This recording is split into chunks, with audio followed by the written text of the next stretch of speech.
Hey there, welcome back. This is going to be the final installment today of buttons and buttonholes and eyelets. Oh my, it's been a day and this is the first time I've been doing this. So here is like the last little bit.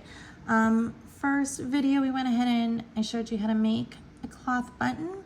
The second video I showed you how to make a buttonhole.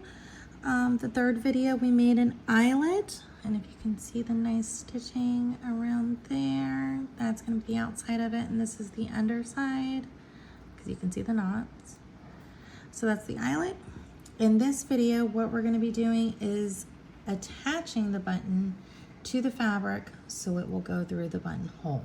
Okay, I went ahead and just took that scrap piece of fabric that I had, make a seam real quick, and I just did that real quick with my same red silk thread, and put that through to allow for that 1/2 inch seam allowance that you usually will on medieval gowns. And I will of course make a video, hopefully if you guys like these, in the future of constructing that and hand sewing and all of this fun stuff, because I love doing it. It really is a passion of mine.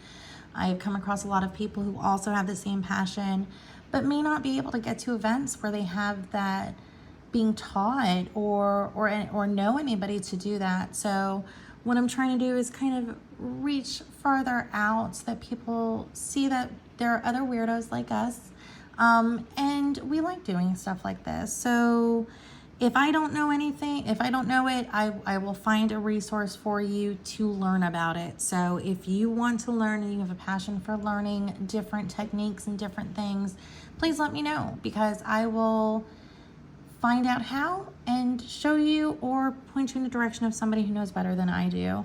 I am by no means an expert on any of this. It is just a hobby that I have that I like doing and I like learning. I will, like everybody else, improve with time and with practice. So let's go ahead and get started real quick, so I don't take too much of your time. Like I said, this is the first time I'm doing anything like this, so please don't mind the mess and the nervousness in my voice and trembling hands and all of that. I will get better in time. So here's our fabric, here's our buttonhole, here is our seam. So we're going to take that button that we made in the first video, and we're going to take our snippers and kind of cut it, not right against, but we want to kind of cut that string so it's kind of hidden underneath, and will be. I'm taking about 6 inches of thread already threaded through my needle because that is so much fun. I know you guys don't want to see me do that. I'm going to go from the right direction again. So this is the outside of our fabric. This is going to be the inside because the seam goes in. This is the outside, and we're just going to line up our button to where our buttonhole is. These will of course be farther apart. To demonstrate, here is the wrist of my Code Hardy sleeve. What I did, because the Code Hardy sleeve was already constructed, I did all the buttonholes and then went through and marked on the seam with my heat erasable pen where the buttons need to be. So that's how I got them where they are. So that's what it'll look like at the end. It is just a regular button, and then we wrap it around to make a shank so that it'll slide in and under, just like that. And that's the image it'll go from the outside.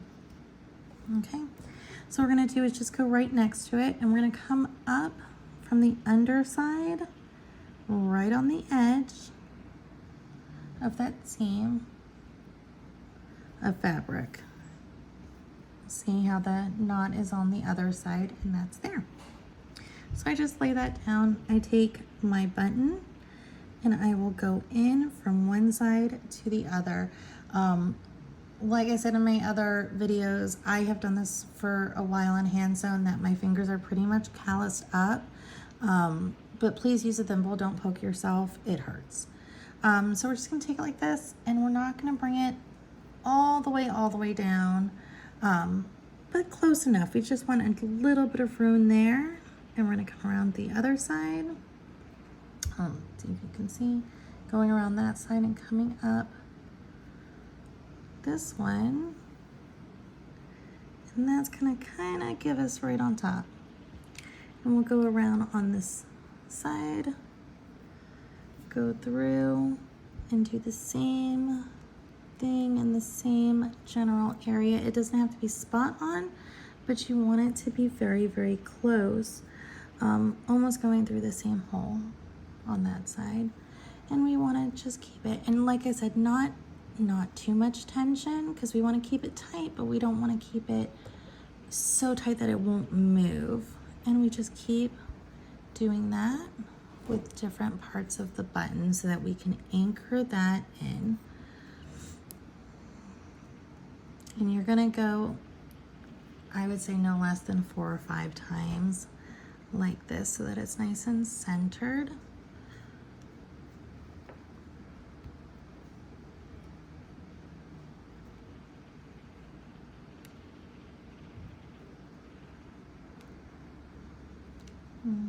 A wiggle, wiggle.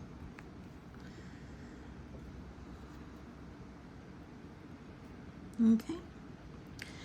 We've gone around a couple times and we have it like this. It's not super loose, but it's not very tight either. If you have some loose strings, that's okay. We have about, say, 4 to 5 inches left of thread. And what at this point I'm gonna do is just kind of balance it between my fingers and wrap this. You don't want to wrap it too much. See how I'm doing just right around the button to give it a shank. And that's what's going to give us the room to put it into the buttonhole. Go around the opposite side onto the wrong side. Go up a tiny bit through a couple pieces of fabric through the shank. Oops. Sorry. Couple pieces of fabric through the shank, knot it off.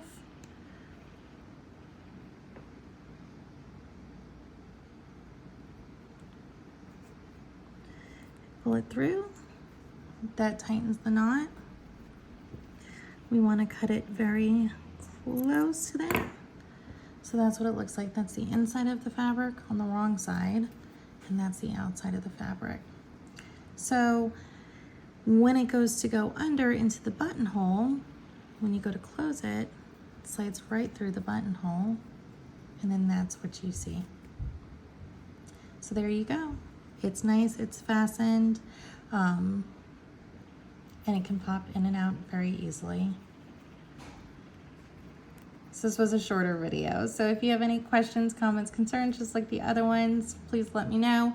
Any suggestions, also please let me know. Thank you so much for watching. If you'd like to see anything else, also let me know. Have a good rest of your day.